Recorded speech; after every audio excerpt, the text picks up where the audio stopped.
Welcome, everybody, and I'm excited about being here. Now, by now, you should be used to us coming together for the Voices of Adoption.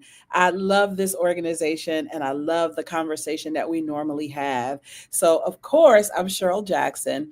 And if you're watching via Facebook, if you're watching via YouTube, we want to make sure that you're engaging with us, right? So make sure you like and share. Like and share this conversation wherever you are on social media. If you're watching praisedc.com, we want you to like and share this conversation. So we've learned so much through Barker Adoption Foundation, and I've been taking on the opportunity to partner with them and to share this great information.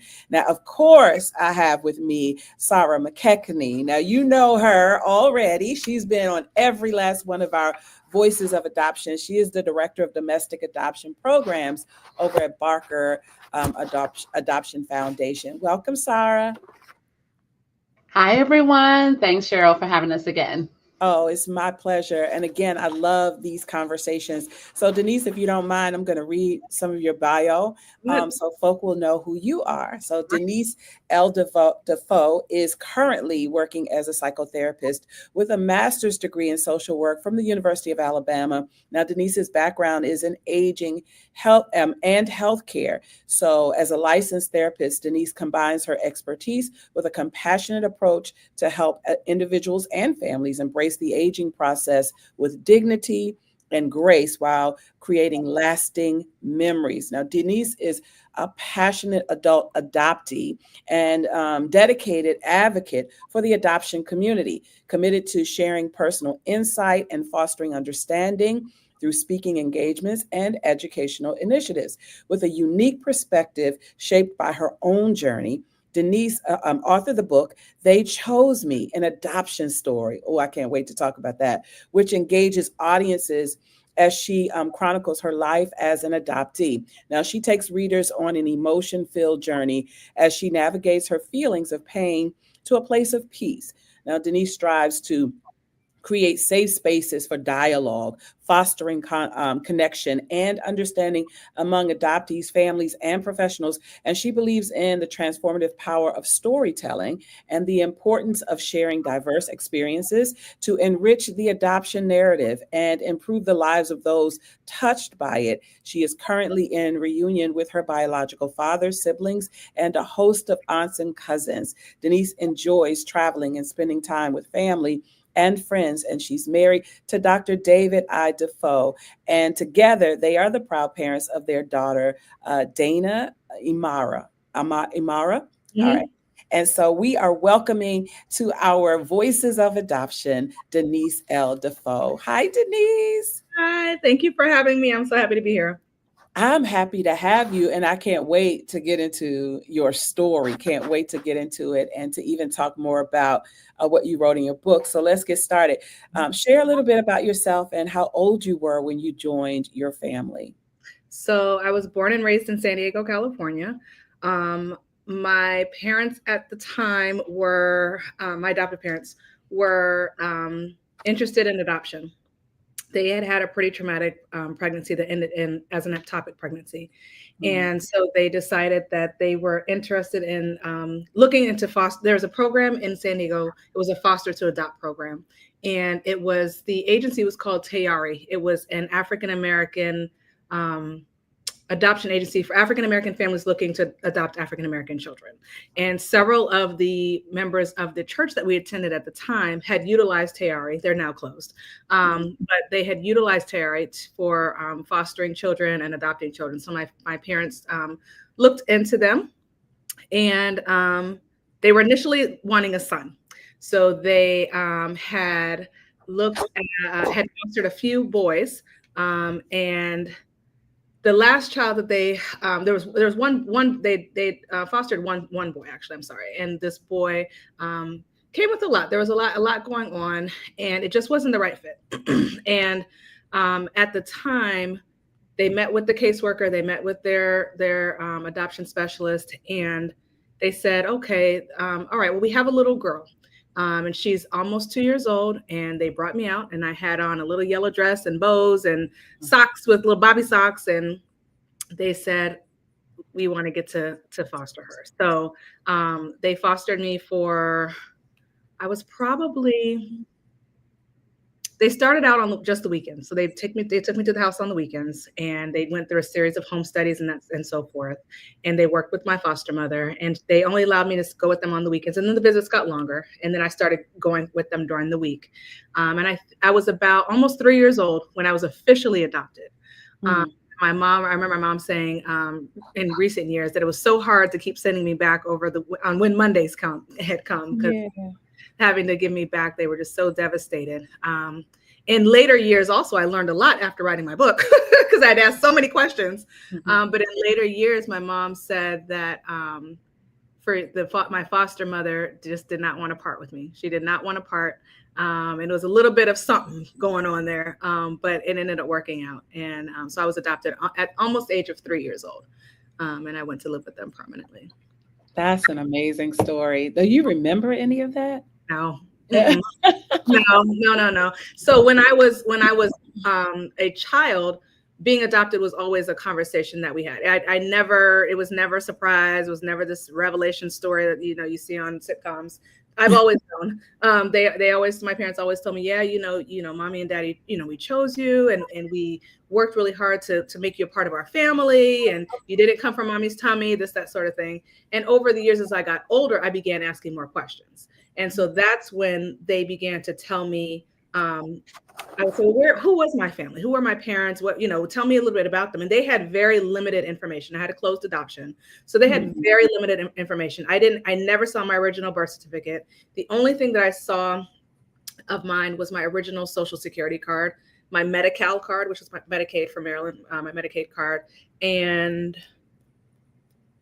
my papers, because they kept everything. So they had all of my paper, my pediatrician appointments, all of my court documents, all of my home studies, everything had my original name on it. So I was born Janice Shacole Carter.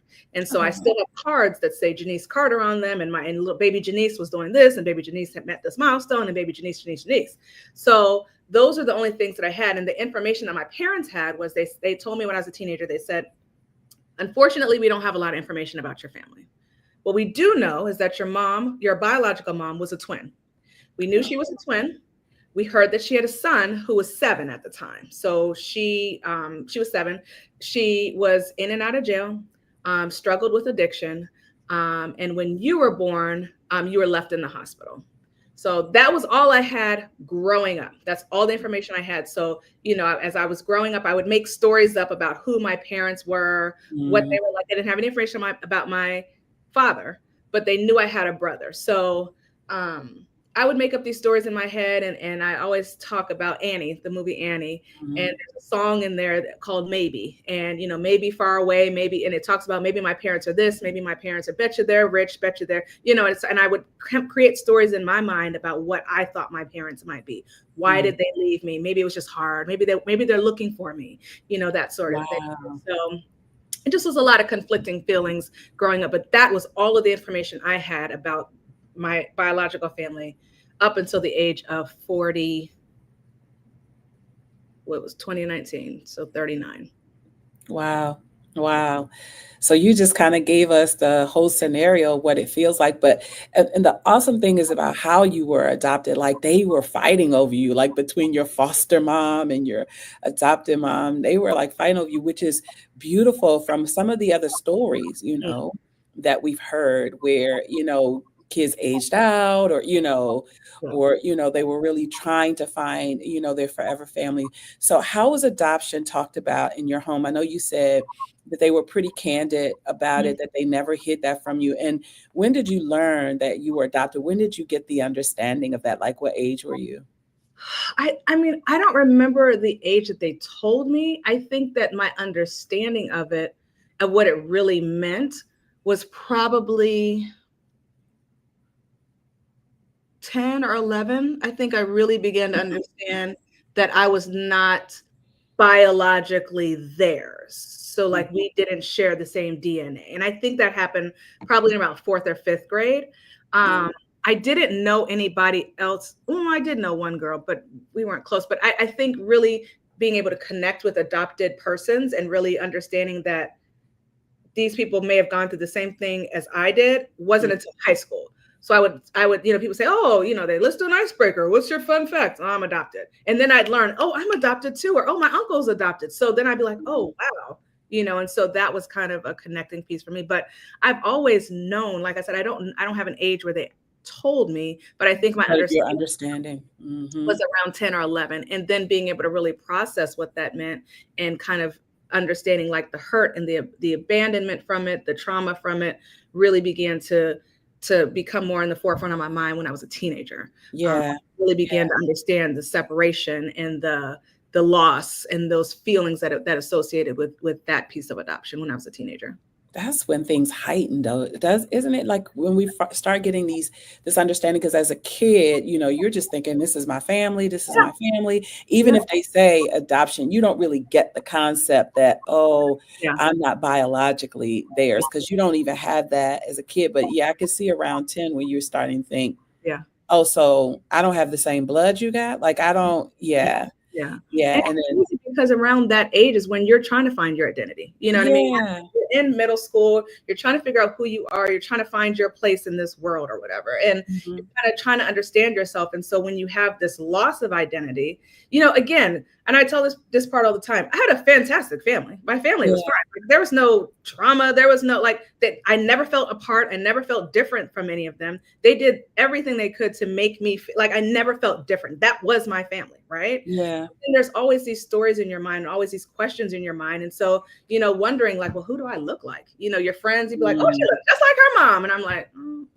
I don't look like anybody. Do I look like my brother? Like, do I look like this person? Or little snide comments like, well, that's not your real dad anyway. Those kind of things. And those were kind of, hurt. And hearing people's stories of their birth and seeing newborn pictures, these are things that I did not have. And so that was hard. As you get older, you start hearing more and learning more about other people's identities and that piece of them that you just don't have. And so that was hard. Got you. So being a part of a Black family, were there any notable struggles in identity? Because we talk about this often with Barker Adoption Foundation, that Black families, it's like a stigma almost, like I'm not going to adopt, like it comes with all these other issues. When you have so many Black children that needs adoption. And so we really want to break that myth, but were there any struggles? I mean, obviously your birth parents understood, right? That it's okay that we can adopt. And, I tell my own story. I was telling Sara that, it was a struggle for me to have children initially. And my husband and I considered adoption. So, but people, had this negative thing about adopting, like when we even talked about it, like, wait, make that your last straw, like why, right? So were there any struggles by you being from a Black family? There weren't. I didn't personally experience any. Again, because a lot of the people in my parents' church were adopting, and it was kind of a thing at that time. I was born in 1980, and I think a lot of the families at that time were fostering, and it was normal for them. It was okay for them. There wasn't this taboo for them, at least. Awesome. The only thing I would say, I wouldn't even call it a struggle, is that, we as Black folk, a lot of us don't know our lineage. Where do we come from, in Africa or the Caribbean or wherever we're from? Like, where does that start, right? And so for me, it was not knowing my lineage, not knowing my history on top of the biological piece. So my parents could tell their story of, oh, we grew up in this part of the country, our parents were migrants, and we moved here and there, and this is where our roots lie in the deep South. All I knew was I was from San Diego. So I didn't have anything beyond my birth. And so that piece of my Blackness was something, in addition to, again, not having the biological tie, not having that heritage, was something that I personally struggled with because I wanted to know. And no one had those answers. And it's pretty hard to find back in the 80s without Wi-Fi and the internet and ancestry at the time, but, How did you survive? But go ahead. Right. But so no, as far as like my parents, no, we did not experience that. That's awesome. That's awesome. Because, yeah, you know the stigma. And so I'm glad that you came from a community that understood the importance of it. Was there ever a desire to meet your birth family? Apparently, yes, because, you know, after having all of those questions, right? And if so, how did your parents support you with this? Oh, my parents are great. So back in, I would say about I would say 96, 97, there were a lot of there were a lot of talk shows on at the time. I'm talking like Maury Povich, Jenny Jones, Oprah, meet your long lost brother, meet your long lost sister, come on our show today, and da da da da da. And I said, oh, I want to go on that show. They're gonna find my family. This is gonna be great. Now, mind you, I'm 16 at the time. So I'm like, I want to do this. I want to, oh God. So I told my parents, I said, I want to know everything about my biological family. They're like, that's fine. Go down. You know, we hear the photo albums with all of your stuff in it, all of your papers. If you need help, let us know. So they gave me probably 3 or 4 albums of just my information. And so I did what I could to dig, right? Again, we don't have AOL, we don't have dial-up, nothing's happening, right? I mean, it was very basic. The Dewey Decimal System. Right, it was very basic at the time. I mean, we had internet, but it was very awful. And so searching was not, you know, so I wrote down the number 1-800-BIG-HUGS after an episode of probably Jenny Jones. And I said, I'm going to call and see if they can find my family. And then I sat down and I said, do I want to find my family on national television? Right. What if they don't want to be found? What if they don't find anybody? So all these questions and all these insecurities and all these fears just started. Like, I was like, oh, I'm too scared to do this. Like, but I also didn't really want a lot of help. I wanted this to be something I did on my own. And my parents were helpful. They'd answer any questions I had and they gave me all the information I needed, but I just wanted to do it on my own. So I began calling the hospital that I was born, and they told me, we can't give you any information until you're 18. And so that was a blow for me because it took so much in me to even pick up the phone and call. And so I felt like that was a door slammed in my face. Now, could I have called again at 18? Sure, I could have, but life was life in. I was a teenager. I was graduating high school. It just wasn't on my mind again. And so years later, I tried again. I was about 25. And I said, you know what? I think I want to look for my biological family again. And I said, okay, let me call the hospital again. Let me see if they can give me my records, see what I can do. That was the first place I thought to start. So I called them again and they said, oh, we get rid of records after 25 years. And I said, oh my God. Right. So that was out. And then I kind of gave up and I said, you know what, never mind. You know, I'll just deal with this is what I have here and I'll just deal with it with what I know. And then years later, probably in 2019, I'd been married and I had my daughter. And I was with one of my girlfriends at her house for New Year's I think we were going into 2019. And her mom and I were talking, and she's one of my mentors. And she was saying, you know, everybody has a story. Everyone can learn from each other's story, especially women, especially Black women. Tell your story. And I'm like, I don't have a story. I was like, nothing happened to me. I'm adopted, but it was fine. It was nothing happened. I don't have anything to tell. And so she was like, nope, you have something to tell. There's something in your story. Someone can get something from it. Tell your story so your daughter knows where mommy gets her strength from, where she got her resilience from, where she got. And I said, okay, I'll do it. So I started writing my book and just really talking about what my adoption experience was like for me. Yes, I had a great home. Yes, my parents are both educators. Yes, I got a college degree. Yes, I got a master's degree. But there was and yes, I was well loved and well adjusted. But I still had a lot of questions. I still experienced grief. I still experienced loss. And as a 14, 15, 16-year-old, how do you articulate to someone that you're mourning and grieving a family that you've never met? Right. How do you articulate to them that you just don't feel quite whole, regardless of everything and anything they've done for you? There's still a longing there. And it wasn't because I thought they'd think I was ungrateful, because they knew but it was an uncomfortable conversation to have. I didn't have the language and they didn't have the language to even ask, like, how are you doing? Or what do you want to talk about your adoption? Because resources in California, people weren't tapping into them like they are now.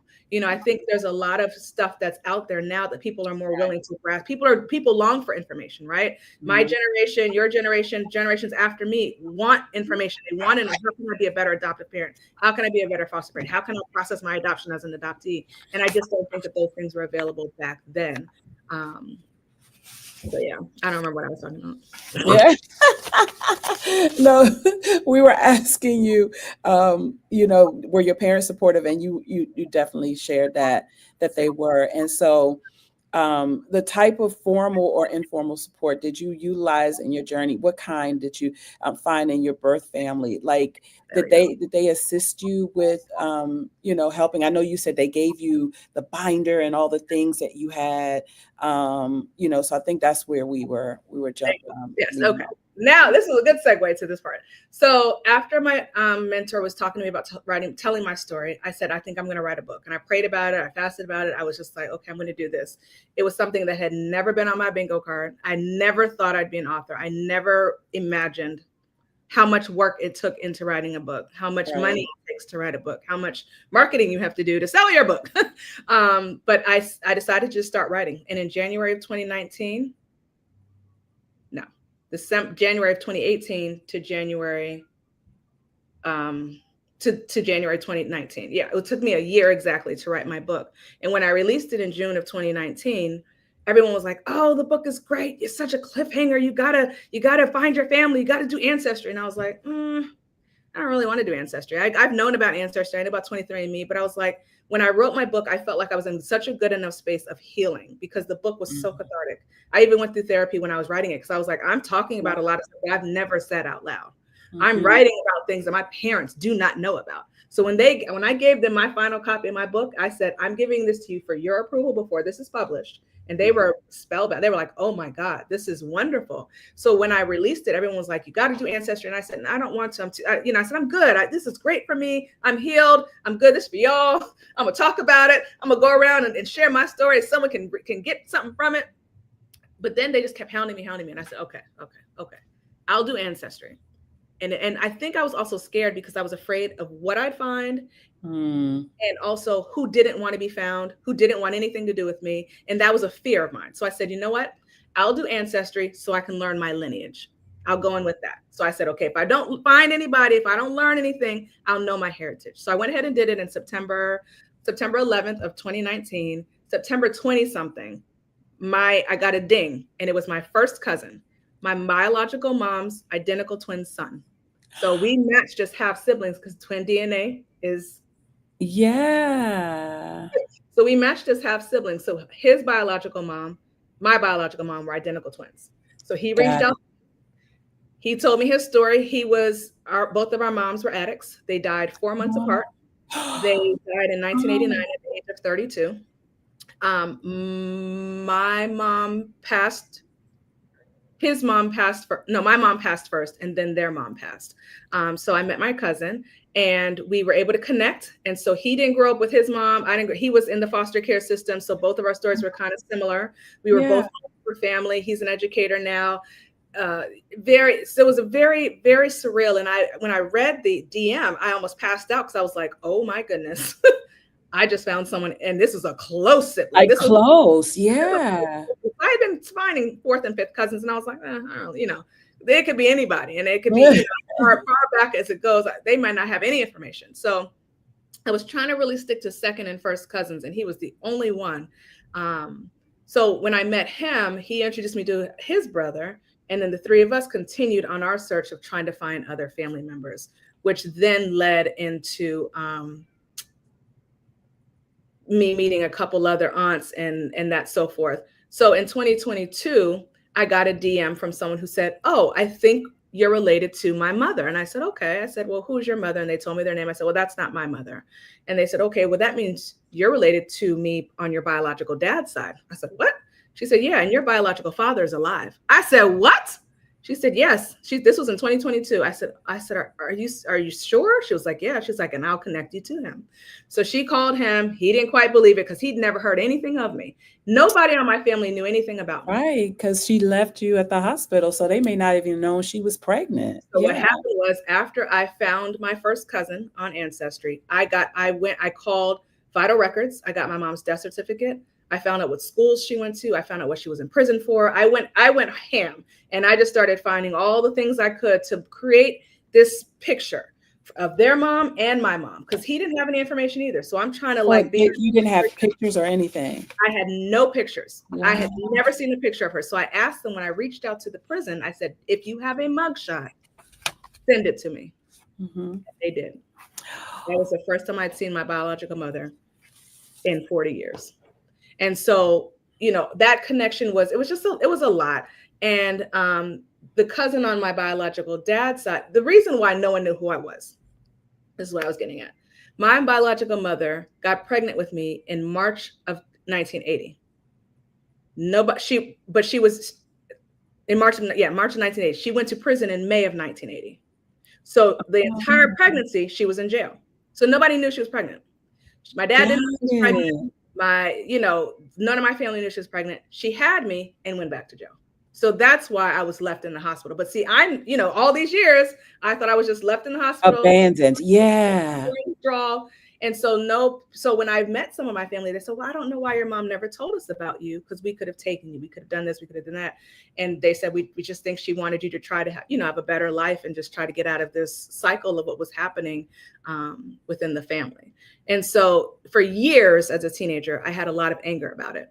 I couldn't understand why someone could leave their child. I couldn't understand. Again, this is before our ancestry. So in my mind, I've created the story of this selfish woman who just gave me up and didn't have any, didn't ask for any family. Where was my dad? All of these things.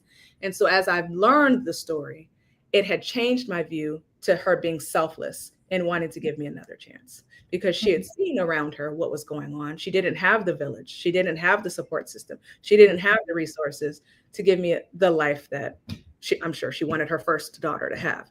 Since then, I learned I have a sister as well. The 7-year-old that my adoptive parents knew about, I met him as well. So I've now met my siblings. Again, there was a sister born after me.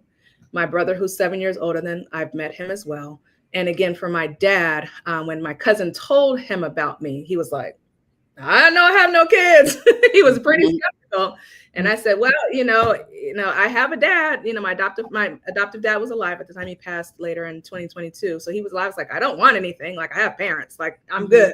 So don't think I'm, looking for a daddy. I had to keep it real. You just don't know sometimes. Yeah. All right. I said, if you want to do a DNA test, we can. I said, we either are or we aren't, and so we did it. And it was 99.9999999% he was my father.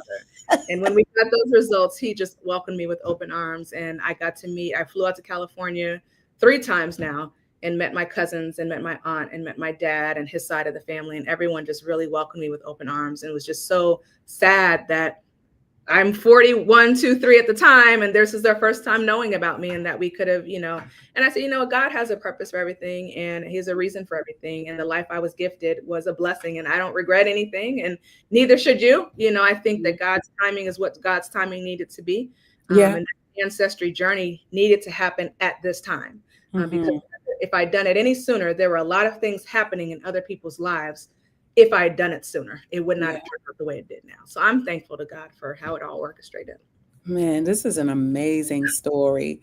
So if you're watching via Facebook, if you're watching via YouTube, praisedc.com, be sure to make comments. If you have questions, because I'm sure you do. If you have questions, be sure to ask them. This is Voices of Adoption, and we are making it, we want to make it, everyday conversation. We want to make sure that it's not a stigma in our community. And so I'm so grateful for Denise sharing her story, which is intriguing. So does any part of your journey influence the type of work that you do professionally? And we talked about, we shared a little bit in your bio. So God has a way of doing this thing, right? So that when you jump into your profession, that you become better and greater to help others. So talk a little bit about it. Well, for one, I'd never thought that I would be sitting here on Voices of Adoption with Cheryl Jackson. I never thought I'd be speaking at Barker Foundation events. Being adopted was just a part of me. It wasn't something that I talked about, not because of anything, but it's because, again, I didn't think I had a story. I didn't think anything, but after speaking more, people are connecting to what, I experienced that too, or man, I didn't realize that this was okay, or that thinking like that, or experiencing the grief and the loss of identity and questions. And so I didn't realize I was not alone. There are so many colorful adoption stories and colorful stories of foster care and that sort of thing, that that is not my story. And so to find a community of people that have had a similar experience with adoption has been helpful for me, helpful for them. being a therapist, my background is social work, and I'm in aging and gerontology. I've never, but I've never had a problem speaking, so I'll speak in various, arenas for aging or whatever, but I never thought I'd ever have this kind of conversation with people, because it was just a story I kept to myself. So I'm thankful to talk with adoptive parents. I'm thankful to talk to adult adoptees. Within my therapy journey, I have met with adoptive children or adoptive teens and adoptive parents just about what this journey is like, giving them tips on difficult conversations, being more explorative in their questions with their children, validating their children's feelings. Like, yes, it's okay to feel this way. It's okay. You're not alone in this journey. And it is a journey. Every day will be different. The honeymoon of reunion is over. Yeah. Let's be real. You know what I mean? It's been 3 years now. And so the excitement and everything has died down. We all know each other now. And so there's so many facets of search, and there's so many facets of reunion, and there's just a lot. And so being able to share my experience has been therapeutic for me, but has also increased my clinical skills and my clinical language, and just being able to just be a vessel spiritually too, because I've spoken in churches and things like that in regards to the family of God and just all of it. So it's been a blessing. It's definitely been something unexpected that I'm to be able to be a part of. It just amazes me how God navigates our lives, right? Like when you get the end story and you have these unanswered questions, and then the answers come, or the process of the answers coming, and how you just kind of see him intertwined in all of it. Yes. So it's so awesome. We talk about it. I was saying, the stigma of adoption in the Black community. How important would you say representation or same race adoption is in the adoption process? I believe, being raised in a family that shares their racial and cultural background can provide a sense of belonging, right? Mm. It can help reduce, some of the identity struggles that may be out there, help some of the, navigate some of the societal perceptions. Yeah. It can also minimize there's when you lack the cultural awareness, I think that plays a part in the whole journey. I think that it just helps address racial identity naturally within the family. However, regardless of whether it's a same race or transitional adoption, having a strong support system that affirms the identity and the history and the experiences is beneficial. And it's going to be very crucial in raising, doing transracial adoption. But I do think that representation in adoption matters, because I believe that it helps really maintain cultural continuity, and it really helps challenge systemic inequities. So I think that it really plays a big part in the adoption journey. I've met some transracial adoptees who had never seen African-American children who were raised in Caucasian families or whatever other race, who had never seen a Black provider until they were an adult, who had never stepped foot on an HBCU campus until they were in their 40s, when they were taking their child who was now interested in an HBCU, because that's just something that they were not surrounded by. I just think that it's important that we encourage adoptive families to make sure that they're tapping into that child's culture, that they're really embracing, so that the child is not experiencing racial isolation, So I just think that and I think there's so many tools out there now, and so many educational opportunities for adoptive parents to be prepared for these kind of conversations, regardless of the race of the child. But I think that that's a benefit of same race adoptions. I think that's awesome. And I think you're right. And I'm sure Sara would say, adoption is adoption. And we could, we really want to make sure we place these families. But I really wanted to also talk about the importance of same race adoptions like yours, and the importance of that as well. Again, I want to erase this stigma in our community that adoption is not an option, especially if you have infertility issues and you want children. It certainly was an option. I came into my marriage, I was sharing with our audience before, and my husband already had 2 children, and we just knew that we were going to be raising them. They were military children, and so their mom was being, deported, or not deported, Lord have mercy, shipped off into different, combat zones. And we had a great relationship. So my husband and I ended up raising our, my bonus boys. And I was kind of like cool with that, but I wanted my own. And, I thought we were having some challenges. And God did allow me to conceive. And so I do have 2 children that I had myself, but it was a challenge. It was a struggle. It was the whole fertility thing, and adoption was an option, and I would have jumped at it. Like I would have. And so whenever, so when this opportunity came to kind of be a spokesperson for the Barker Adoption Foundation, I jumped at the chance because I really want our community to know that it really is okay. It's okay to adopt. And even the challenges that you say you face, being an adoptee, when you have supportive parents, you kind of overcome it and you become the best author and, psychotherapist and things. All right. Word is support. I think that's the key word is the support system. So, whether like I said, whether it's a transracial adoption, whether it's same race adoption, whatever it is, having those conversations, finding those resources. There's so many, and I fell into this adoption world as far as education wise and being a spokesperson, if you will. So I didn't even realize there was an adoptee adult support group, that there was a parent readiness. Like I didn't know any of that.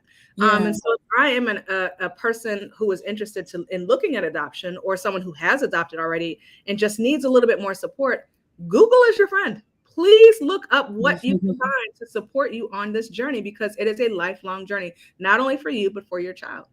So there's just so much out there. That's what I love too about Barker, is that they have these programs, right? Programs that will help birth mothers, but birth parents, even children who are adopted. And so Sara, our friend, the director of domestic adoption programs at Barker, is with us. Sara, first, for those who are just watching, and if you are just watching, join the conversation. If you have questions, or if you just say, this is great information, I want to consider it. We want to hear from you. But tell us who Barker Adoption Foundation is, and how do you support families interested in adopting? Yeah, sure. So Barker is a comprehensive adoption agency. We started out fully as a domestic infant adoption program, supporting women who were experiencing an unplanned pregnancy, and really evolved to supporting families who are adopting children internationally, children who really were not able to either be reunified with their families or find families within their country. So international adoption becomes an option. And then finally, to helping our older children right here at home in the foster care system that are at risk of aging out. So we're really supporting those 3 primary groups: infant adoption, international adoption, and then older child adoption within our domestic programs. And as Denise, mentioned, it's a lifelong journey. So, within those programs, you have pre-adoption services to be able to help families in adoption readiness and preparation, and figuring out which path they're best suited for, where they would be most competent to be able to provide, to parent a child. And then also after, right? It does not stop at the, adoption decree that you get through the court. That really is the beginning of your journey, to supporting this child and your entire family unit towards the increasing identity, formation, sense of belonging, that cultural component, as we're talking about, all of those pieces, openness in adoption. A lot of what we're talking about today is openness in adoption, and how to support families that are navigating a closed adoption or one that starts out with contact, right? All of those things is what Barker is interested in supporting families with, and we have very specific services for each of those. Listening to Denise share her story. Now, I read the book, and I'm telling you, if you don't have the book, you got to get the book. We'll help you drop the link in there, Denise.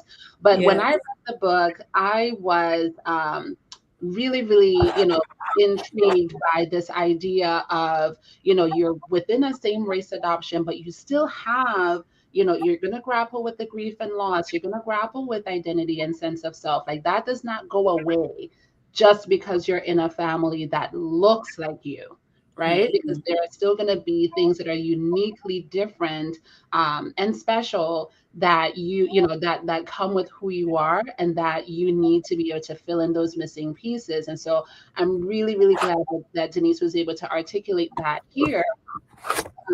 Particularly highlighting that, there was nothing wrong with her family. She loved them dearly. They provided for her. They supported her in this journey. Well educated.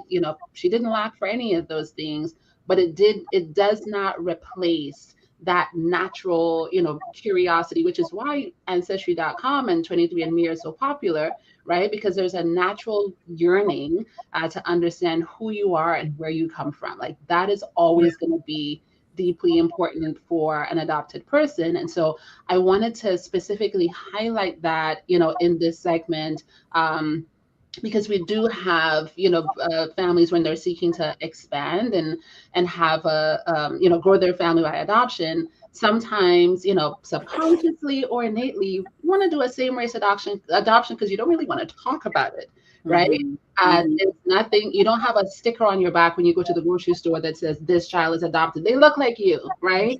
So those questions are not coming.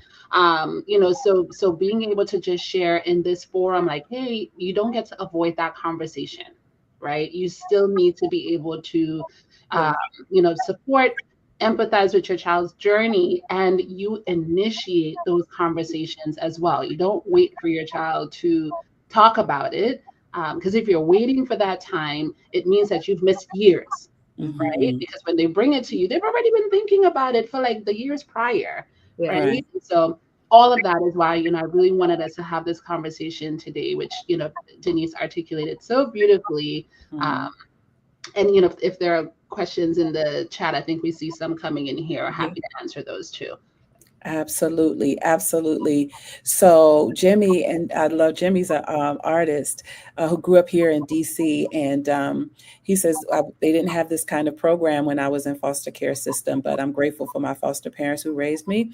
But I do appreciate that they have this place now for those children that are placed in the system.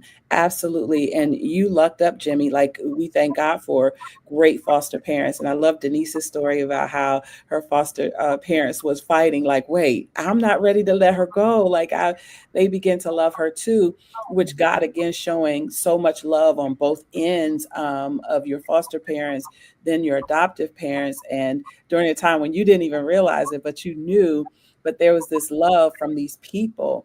And so there are great people like that. And Jimmy is probably close to is my age or maybe a little older. So I understand what he's saying. And adoption was an option back then before our race. You know what I mean? It wasn't a conversation we was having. Yeah.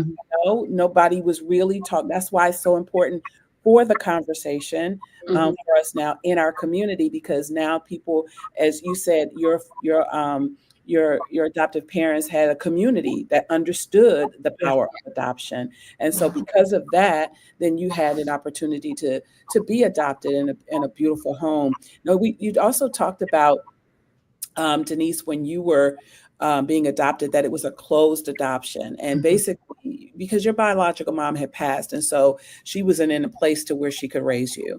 And so she needed you to have a life without her, because her life wasn't what she really wanted it to be at the time. In fact, you stated that she was in prison. So it was a closed adoption. But Sara, how important is open adoption? I mean, she articulated it. It is extremely important. And depending on how your child joins your family, you may have access to that information or you may not, right?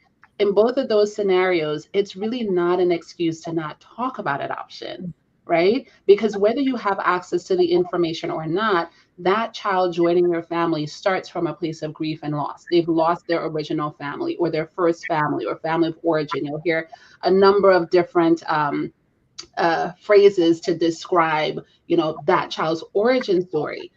That is going to be a part of their history, regardless of the type of information that you have access to. And so it really, really is important to figure out, how you talk about the adoption. One of the things that Denise mentioned was, She can't remember a time where she was actually told about the adoption. That's exactly how it should be. You shouldn't be able to pinpoint like this data point where you were told, like it was revealed. It really should be just a part of just growing up. Like, Conversation. yeah, it's just always been a part of your story. And then, of course, yes, your understanding of that is going to develop and evolve over time as you grow and mature. And there's research that shows that you talk about the pieces of a child's story that you do have, and then by the time a child is really within that adolescent phase, they really should have all parts of their story that you do have. And some stories are harder to share, if it includes, incarceration, or if it includes, drug or substance abuse, if it includes incest or sexual assault, like those are very hard stories to share. And so being developmentally appropriate in terms of what age, you share, what type of language you use, because you also don't want to color a child's understanding of their family, but you also don't want to make something up. You don't want to try to pacify it. You don't want to, change the story because it makes you feel bad. It's hard for you to say, but openness is very, very important in terms of that child having access to any information that you have. And if they don't have it, then you really are supporting them in their journey to finding it, to getting it. So, so Denise's parents were able to give her the binder of the information that they had, but then there was a lot of work that had to come after that. Yeah. There was the search, and then there's also the support around the search, because it could yield two different things. You could find information that is, very, very hard to digest at that time, or you can discover that, oh yeah, there was family that you did have, and they actually are not open to contact. So we always encourage families to have therapeutic services and support, to walk alongside them as they are searching for family and, desiring a reunion, because sometimes it is not the reunion that you are expecting or anticipating, right? You got to be prepared for both sides of it. So we talk about this in families that are applying to Barker.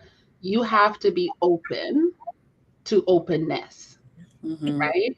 If you're not, then adoption really is not the best path for family building, because you really do need to have a deep commitment to supporting that child on their journey, to understanding their family, even if you don't have access to the information, right? Supporting them on their journey, how you talk about birth parents, how you talk about them, their heritage, how you expose them to their heritage, right? Any information that you do have.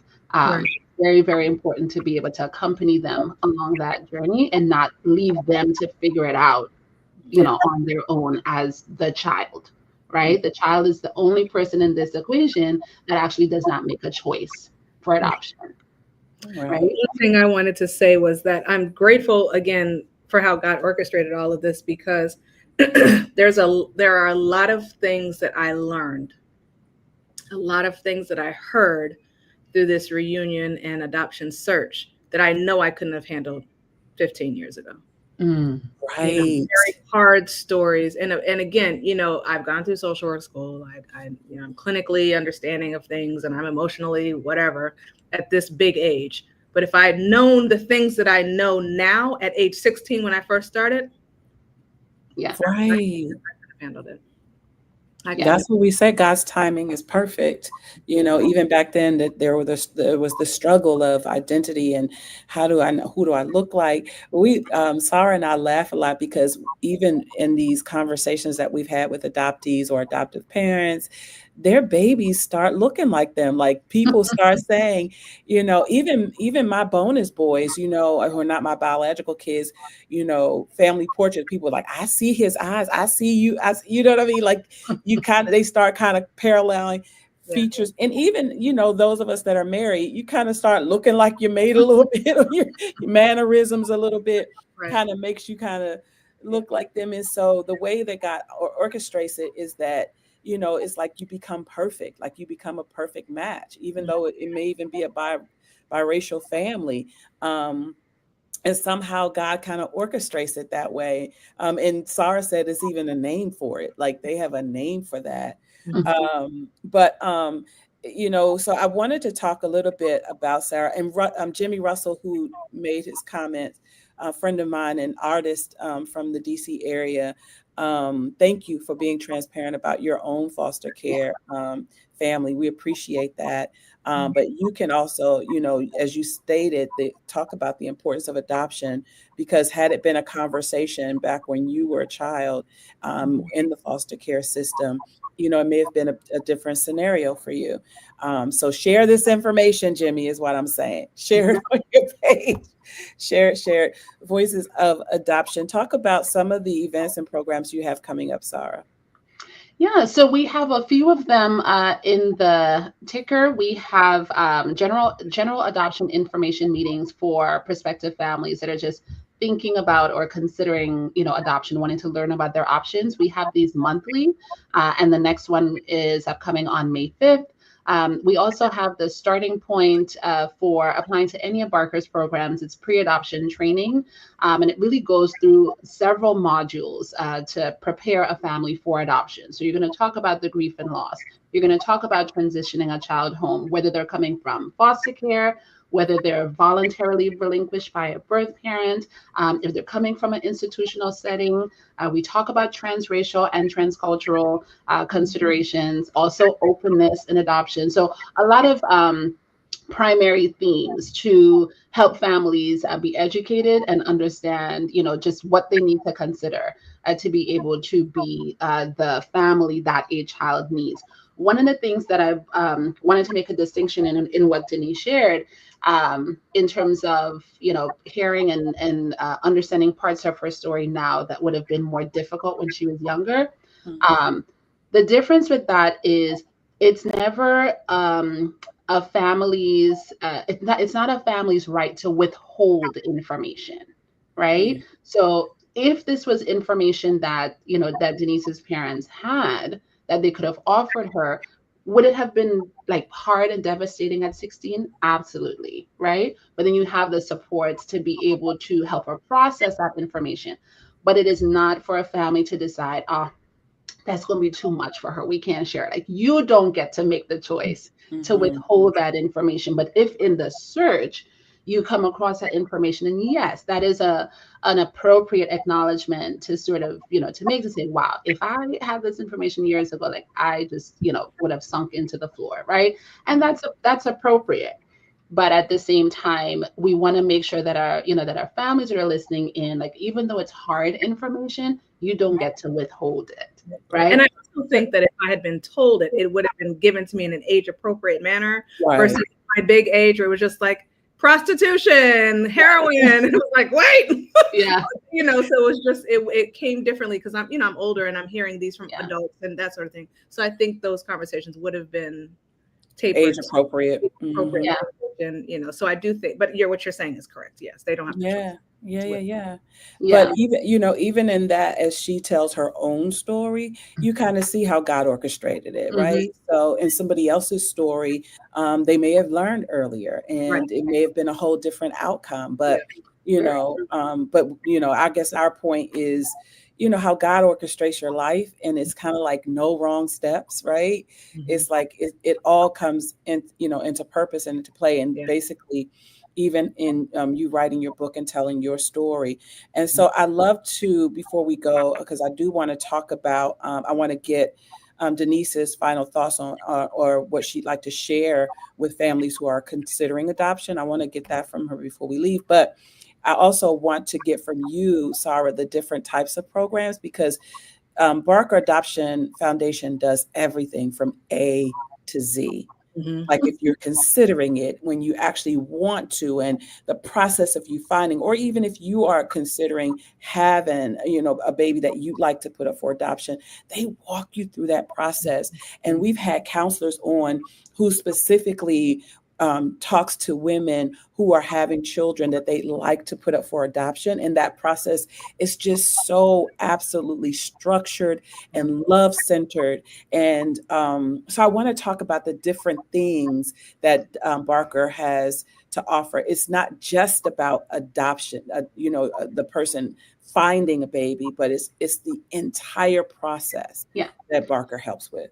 Yeah, so so it really is every person that is touched by adoption. So if you're coming as the person who is experiencing a planned or unplanned or a crisis pregnancy that is considering adoption as a parenting option, we do have counselors that are available 24/7 to be able to walk you through that. And the very first thing that we explore are barriers to parenting, because if we can help you address those and you have the opportunity to parent, then that is first and foremost what we want to be able to help you do.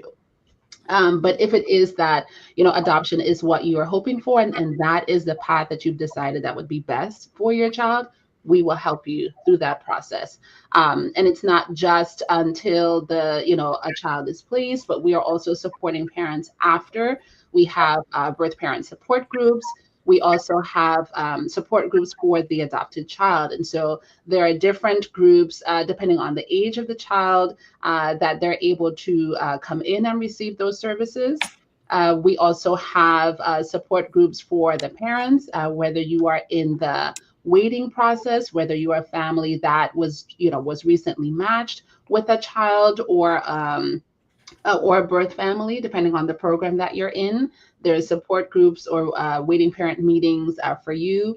And there's also consultations at any stage of the process. So if you are, wondering about, how your own family upbringing is going to influence, how you navigate particular struggles or considerations for a child, there are opportunities for you to talk with an adoption competent counselor about those things. And I say adoption competent because not all counselors are created equal, right? Adoption is a very unique field. It's a niche field, and there are very unique considerations. And so really all the providers, whether it's a medical provider, a psychologist, a therapist, any provider that you're going to, when they do have experience in adoption, there's just a language that they're going to be able to speak and share with you. They're going to be able to see and spot things that help you really tailor the approach of treatment to your specific need. And that makes a difference. So Barker is able to provide, each of these services or provide referrals to providers that we have worked with. If it's a service that we don't provide, i.e. we don't have medical professionals or psychologists or psychiatrists on staff, but we do have providers that we have worked with. And so Barker's philosophy is really, if we've helped to form your family, then we have a responsibility to help you sustain that in getting the services that you need for a lifetime. I love it. I told you, from A to Z, right? All the things they have. And take advantage of the information sessions. For those who are watching via Facebook or YouTube, take advantage of those. And then they do have a number of free workshops and free sessions that they do in the community.